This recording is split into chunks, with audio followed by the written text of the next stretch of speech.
Hello friends, my self doctor Mukesh और आप देख रहे हैं यूट्यूब चैनल पर यूपीपीसीएस हिंदी माध्यम चैनल पर करंट अफेयर्स का शो। फ्रेंड्स, जैसा कि आप जानते हैं हम लोग डेली आपके लिए लेके आते हैं जो भी आपके एग्जाम पॉइंट ऑफ व्यू से इंपॉर्टेंट करंट अफेयर्स होते हैं उनको।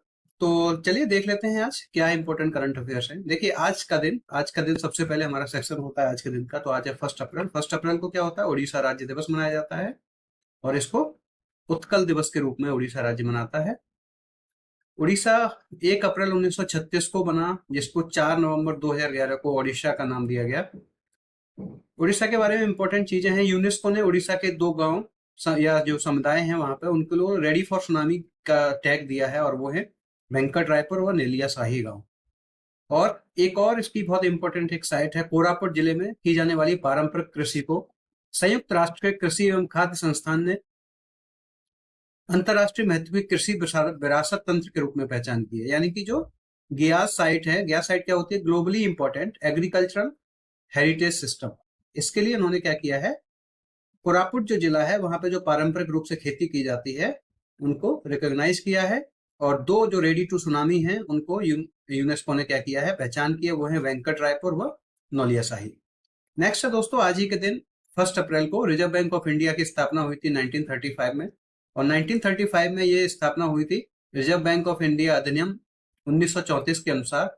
हिल्टन यंग कमीशन एवं डॉक्टर अम्बेडकर साहब ने उसी समय एक बुक लिखी थी, the problem of Indian rupees origin and it's solution. तो उनका जो प्रयास था और जो हिल्टन यंग कमीशन, एक रॉयल कमीशन बनाया गया था, उसका जो प्रयास था उसके आधार पर रिजर्व बैंक अधिनियम 1934 लाया गया और उसके आधार पर रिजर्व बैंक ऑफ इंडिया की स्थापना 1935 में की गई। पहले इसका मुख्यालय जो है कोलकाता में था, बाद में उसको 1937 में मुंबई ट्रांसफर कर दिया गया। और 1949 में एक बिल लाकर reserve bank transfer to public ownership act बनाकर 1948 का, ये 1949 में इसका राष्ट्रीयकरण करके इसको सरकार के स्वामित्व में बना लिया गया। हम जानते हैं कि आरबीआई के इस समय 4 जोनल कार्यालय हैं, दिल्ली, मुंबई, कोलकाता एवं चेन्नई। और इसके 19 क्षेत्रीय कार्यालय, रीजनल ऑफिसेज हैं। इंपॉर्टेंट बात यह है कि यूपी में इसके 2 रीजनल ऑफिस हैं और 2 रीजनल यूपी में ऑफिस कौन सी जगह है? एक कानपुर में है और एक लखनऊ में है। तो ये था आरबीआई के बारे में इंपॉर्टेंट। दूसरा एक न्यूज आरबीआई के बारे में अभी चर्चा में रही थी कि आरबीआई शक्तिकांत दास जी जो इसके गवर्नर हैं, इन्होंने बेंगलुरु में जाके एक इनोवेशन हब की स्थापना करी है। और उसके जो एक स्वतंत्र बोर्ड बनाया गया है और उसके जो बोर्ड के अध्यक्ष बनाए गए हैं वो एस गोपाल कृष्ण, या उनको कृष्ण गोपाल कृष्ण भी कहा जाता है, उनको चेयरमैन बनाया गया है। तो ये इनोवेशन हब किसका कैसा क्या काम करेगा? इसमें कहा गया है कि निम्न वर्ग के जो भी लोग हैं उनके लिए वित्तीय उत्पाद बनाए जाएंगे और उन उत्पादों की कैसे उन तक पहुंच की जा सकती है ये किया जाएगा। दूसरा, जितने भी स्टार्टअप्स हैं उनको एकेडमिक्स एवं जितनी भी रेगुलेटरीज बॉडीज है उनसे कैसे कोऑर्डिनेशन किया जाए, स्टार्टअप्स का, एकेडमिक इंस्टीट्यूशन का और रेगुलेटरी बॉडीज का कैसे इनसे टाई अप किया जाए, कोऑर्डिनेशन बढ़ाया जाए, ये भी आरबीआई एच या renovation reserve bank innovation hub ये देखेगा। दूसरा, एक आरबीआई ने अभी क्या किया है कि आरबीआई की एक सब्सिडरी है जो बैंक प्रिंटिंग जो होती है नोट्स की वो देखती है, और वो है आपकी भारत रिजर्व बैंक, भारतीय रिजर्व बैंक नोट मुद्रण प्राइवेट लिमिटेड। क्या है? भारतीय reserve bank note printing private limited. तो ये इसने अभी मैसूर में एक इकाई की स्थापना करी है, वर्णिका। और वर्णिका किसके लिए? यहाँ स्याही बनेगी, जो नोट पे जो स्याही बनाई जाती है, जो भी हमारे देश में सब प्रिंटिंग मशीन्स हैं गवर्नमेंट के अंडर में और आरबीआई के अंडर में, वहां पे जो भी स्याही यूज होगी वो यहीं पे बनेगी। ये कहाँ पे स्थापना की गई है इसकी? मैसूर में। हम जानते हैं कि हमारे यहाँ प्रिंटिंग मशीन्स किस तरीके से हैं। देखिए, 2 प्रिंटिंग मशीन, 2 सब्सिडरीज कंपनी है। एक ये है भारतीय reserve bank note private limited, इसके अंडर में प्रिंटिंग मशीन है। और एक है आपकी security printing and minting corporation of India, ये भी आरबीआई के अंतर्गत आता है। और इसकी जो इसके अंडर में जो 2 हैं वो हैं, एक सालबनी वेस्ट बंगाल में, सालबनी वेस्ट बंगाल, और दूसरी है इसकी मैसूर। मैसूर में जो भी इसकी नोट की जो इकाई लगी हुई है, प्रिंटिंग की इकाई, ये लगी हुई है। और तीसरा आपकी जो, देखिए 4 प्रिंटिंग इकाइयां हैं भारत में नोट की। एक है देवास एमपी में, और एक है आपकी नासिक में, ये है इंडियन गवर्नमेंट के अंडर में, है ना। यहाँ बैंक नोट प्रेस है ये। दो तो ये हो गई, और दो है आपकी, एक है आपकी सालबनी, और एक है आपकी मैसूर। इनको कौन देखता है? इनको देखता है security printing and minting corporation of India. दूसरा टकसाल, जहां मिंटिंग कॉइन्स बनते हैं, वो भी 4 हैं। वो कहाँ कहाँ है? वो है आपकी एक कोलकाता, एक है आपकी हैदराबाद, एक है आपकी नोएडा, और एक है आपकी मुंबई। तो ये 4 टकसालें हैं जहां कॉइन्स बनते हैं। ये 4 हैं, एक सालबनी, मैसूर, देवास, नासिक, यहाँ पे हैं। ये गवर्नमेंट ऑफ इंडिया के अंतर्गत में, और ये सालबनी और मैसूर ये किसके अंतर्गत में है? आरबीआई के अंतर्गत है। और एक है आपकी ये वर्णिका, ये मैसूर में ये स्याही वाली हो गई। एक जहां पे बैंक नोट्स और नॉन जुडिशरी स्टाम्प पेपर बनते हैं, ये एमपी के होशंगाबाद में है। तो इतना आप अगर याद रख लेंगे तो आपका क्वेश्चन हो जाएगा। देखिए 4 वो हैं, वो प्रेस नोट्स, बैंक नोट्स जहाँ छपाई होती है, 4 इकाइयां हैं। एक देवास एमपी, नासिक महाराष्ट्र में हो गया, ये गवर्नमेंट ऑफ इंडिया के अंतर्गत है। दो जो है security printing and minting corporation India, जो आरबीआई की सब्सिडरी है, उसके अंतर्गत कौन सी है? वेस्ट बंगाल में सालबेनी, और मैसूर कर्नाटक में मैसूर। तो 2 आरबीआई और 2 गवर्नमेंट ऑफ इंडिया के अंडर में हो गई। 4 टकसालें हैं जहां पे जो कॉइन्स बनते हैं, वो कहाँ कहाँ है? कोलकाता में है, हैदराबाद में है, नोएडा में है, और मुंबई में है। यूपी में कहाँ पे हो गई? नोएडा में। कलकत्ता, हैदराबाद और मुंबई। और जो एमपी होशंगाबाद में है, यहाँ पे क्या होता है? बैंक नोट और नॉन जुडिशरी स्टाम्प पेपर्स बनते हैं, और यहाँ से पेपर्स की सप्लाई होती है। तो ये आपका all about printing of notes and coins हो गया, है ना। और आरबीआई के बारे में हमने देख लिया।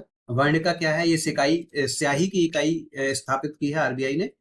और इसको किसने स्थापित किया है? भारत आरबीआई की सब्सिडरी है, भारतीय reserve bank note printing private limited ने। तो ये आपका आरबीआई। दूसरा हम देख लेते हैं इसमें बिम्स्टेक। देखिए बिम्स्टेक क्या है? बिम्स्टेक की ऑर्गेनाइजेशन है bay of Bengal initiative for multi sector technical and economic corporation.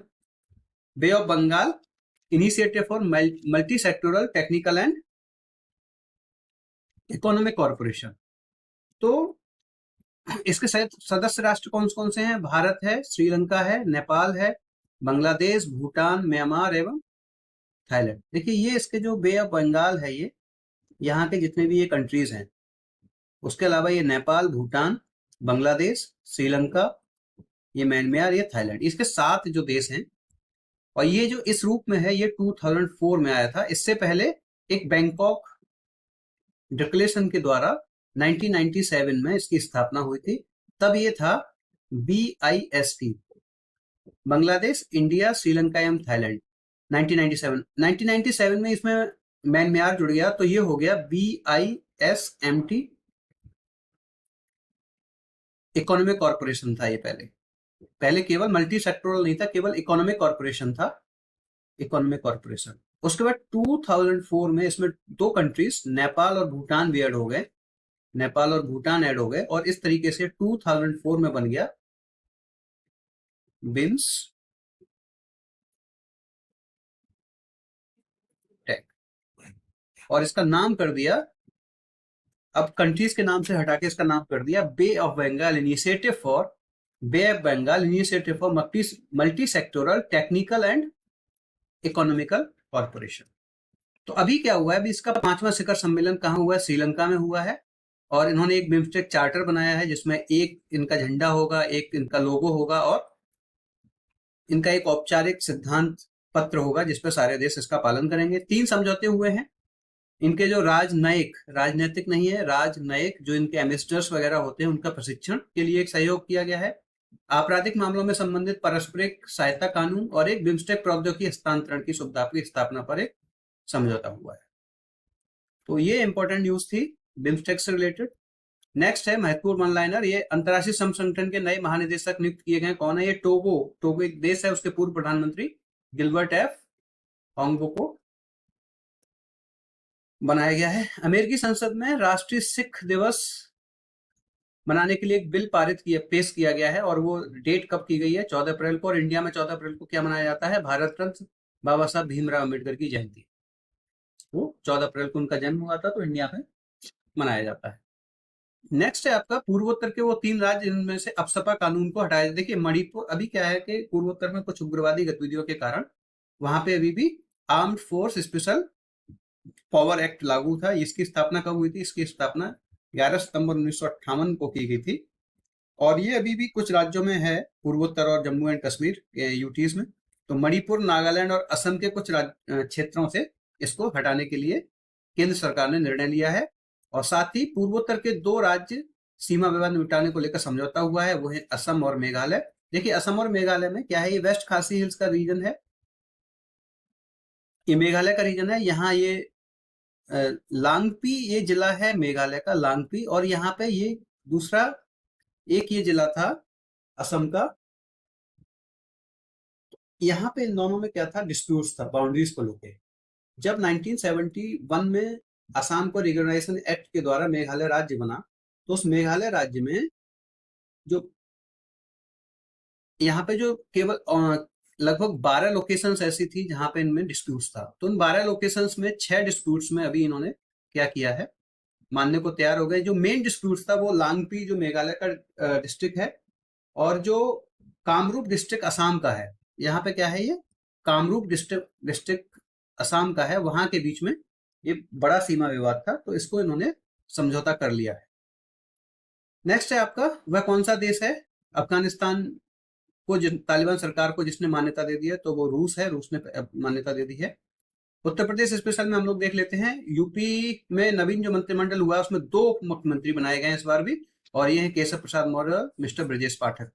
Keshav Prasad Maurya और ब्रजेश पाठक जी को उप मुख्यमंत्री बनाया गया है। दूसरा, सोनभद्र मिर्जापुर के जंगल में क्या है? अभी आग लगी हुई है, और जिसके कारण वहां पे जीव जंतुओं के जीवन पर संकट गहरा है। ये कैमूर रेंज में आता है, जो वेस्टर्न पार्ट है विंध्य विंध्य